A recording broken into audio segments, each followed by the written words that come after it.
श्री राम श्री राम श्री राम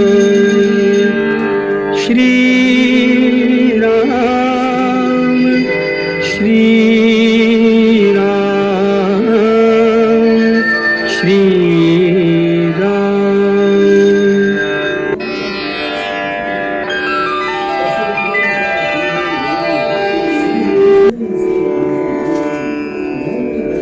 प्रसवतील त्या तिन्ही देवी श्री विष्णूंचे अंश मानवी.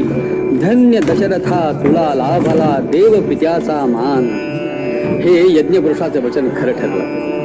त्या पायसाच्या सेवनानं दशरथांच्या तिन्ही राण्या गर्भवती झाल्या. यथाकाली त्या प्रसूत झाल्या. कौशल्येला श्रीराम, सुमित्रेला लक्ष्मण, तसा शत्रुघ्न आणि कैकेयीला भरत असे 4 तेजस्वी पुत्र जन्माला आले. राजाची इच्छा पूर्ण झाली. प्रासादातील सुखाला सीमाच राहिल्या नाही. नगरजनांचा आनंद तर नुसता भरून ओसंडत होता. श्रीरामाधिक भावंड रामू लागली तरीही अयोध्येतील स्त्रिया श्रीराम जन्माचा आनंद घेतच गात होत्या. पुन्हा पुन्हा गात होत्या.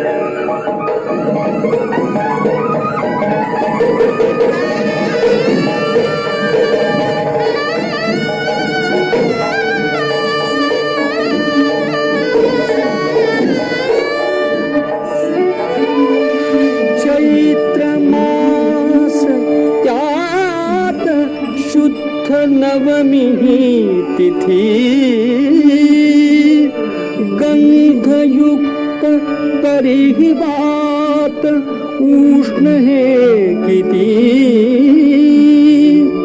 2 प्रहरी कागशिरी सूर्य थांबला. राम जन्मला सखी राम जन्मला. राम जन्मला सखी राम जन्मला. राम जन्मला सखी राम जन्मला.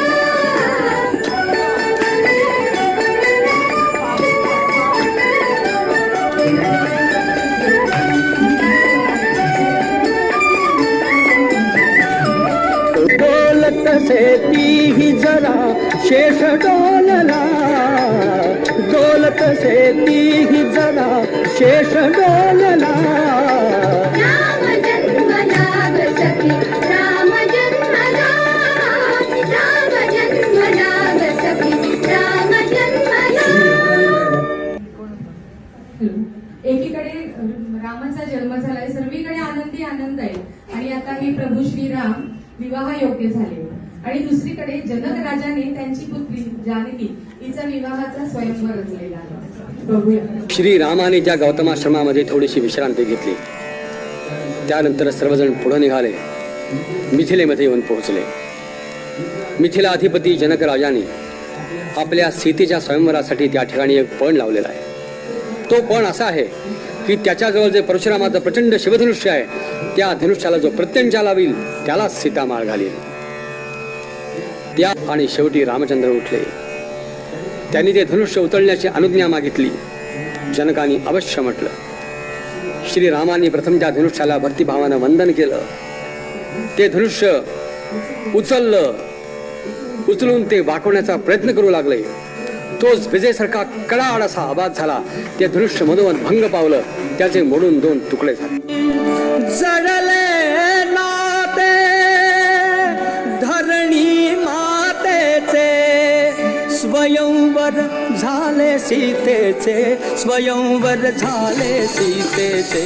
स्वयंवर झाले सीतेचे. स्वयंवर झाले सीतेचे. स्वयंवर झाले सीतेचे. स्वयंवर झाले सीतेचे. स्वयंवर झाले सीतेचे.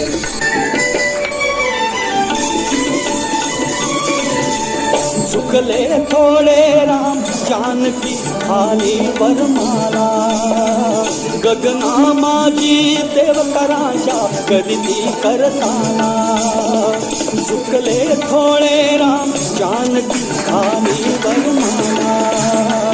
गगना माझी देवकरांच्या करीती करताला त्यांच्या कानी गजर पोचले मंगल मानाचे त्यांच्या कानी गजर पोचले मंगल मानाचे स्वयंवर झाले सीतेचे स्वयंवर झाले सीतेचे स्वयंवर झाले सीतेचे स्वयंवर झाले सीतेचे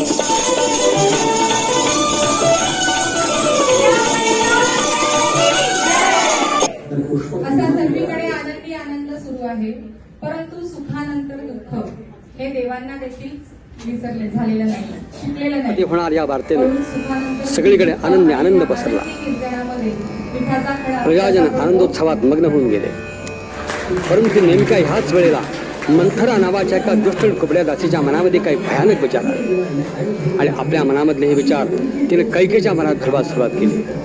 ती कैकेला म्हणते की कैकेयी, वास्तविक हे तुला समजायला हवं की ज्या वेळेला तुझा भरत आजोळे गेला या अयोध्येमध्ये नाही, अशीच नेमकी वेळ साधून दशरथ रामाला राज्याभिषेक करतो आहे, तेव्हा यामध्ये काहीतरी काळं बेर असलं पाहिजे. वास्तविक राज्य तुझ्या भरताला मिळावं आणि राम इथून दूर मनात जावा टळावा हे दृष्ट नाही का? तुला स्वतःला हे कळत कसं नाही? तू इतकी मूर्ख कशी? मंथरेचे हे भयंकर विचार प्रथम कैकेला आवडले नाहीत, रुचले नाही.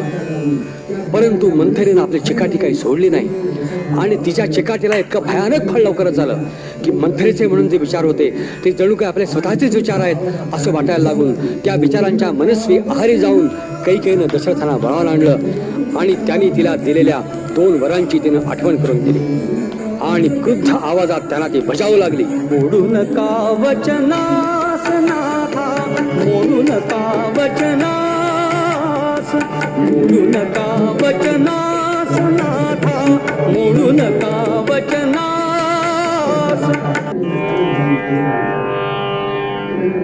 कैकेयीच्या या कठोर दटावणीनं राजा दशरथाच्या मस्तकावर पुन्हा पुन्हा वज्राघात केला. त्याची अवस्था अत्यंत करुण झाली, केवलवाणी झाली.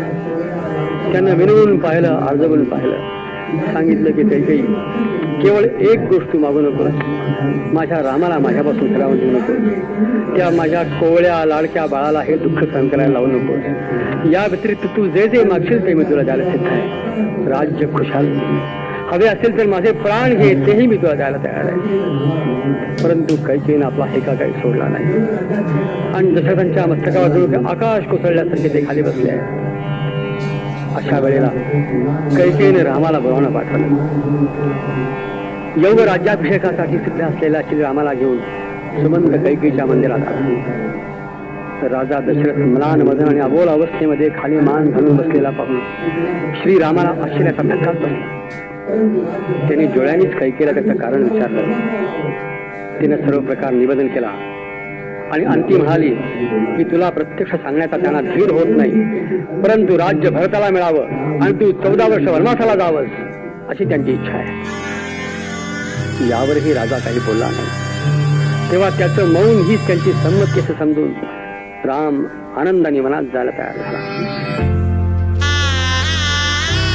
माता कैकेयी आणि पिताश्रींची आज्ञा देऊन प्रभू श्रीराम त्यांच्या सीता आणि बंधू लक्ष्मणासह वनवासाला निघाले.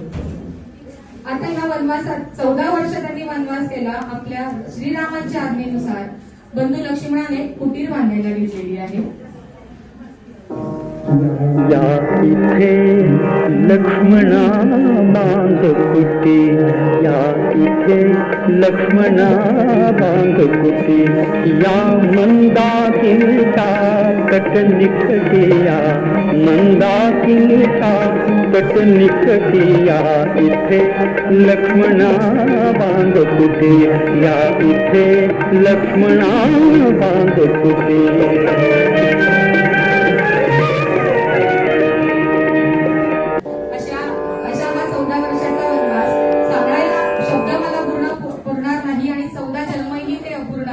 परंतु तो वनवास आपण इथेच संपवलेला आहे आणि श्रीराम आता त्यांच्या भरत भेटीसाठी आतुरलेले आहेत.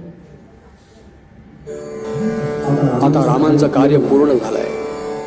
भरत भेटीची त्यांना ओढ लागली आहे. विभीषणानं पुष्पक विमान तयार केलं. विमानामध्ये बसण्यापूर्वी रामाने न्यायासाठी आणि सत्यासाठी लढणाऱ्या आपल्या साऱ्या सहकाऱ्यांचा निरोप घेतला. त्यांना अयोध्येचं निमंत्रण केलं. श्रीराम, सीतामाई आणि लक्ष्मण विमानामध्ये बसले. विमानाने उड्डाण केलं आणि अयोध्येच्या मार्गावरती असताना एके दिवशी ते विमान श्री भरद्वाज ऋषींच्या आश्रमामध्ये उतरलं. याच दिवशी रामांच्या वनवासाची 14 वर्ष पूर्ण झाली आहेत. आपण येत असल्याची वार्ता हनुमंताकरवी अयोध्येला कळवण्याची व्यवस्था त्यांनी अगोदरच केलेली आहे. राम येत आहे, सीतामाई येते आहे, लक्ष्मण येतो आहे. या वार्तेनं सारी अयोध्या आनंदाने अक्षरशः नाचते आहे. शत्रुघ्नानं सर्व अयोध्या शृंगारली आहे. भरत डोळ्यामध्ये प्राण साठवून रामांची वाट पाहतो आहे. भरद्वाजांच्या आश्रमामधून रामांच्या विमानाने उड्डाण केलं. ते अयोध्येच्या परिसरामध्ये येऊन उतरलं.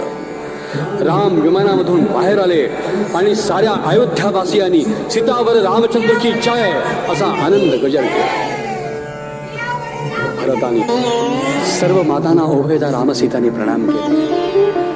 त्या भेटीचा आनंद केवळ अवर्णनीय होता. असंख्य नेत्र श्रीरामांना ओवाळू लागले. असंख्य कंठ त्यांचा जय जयकार करू लागले.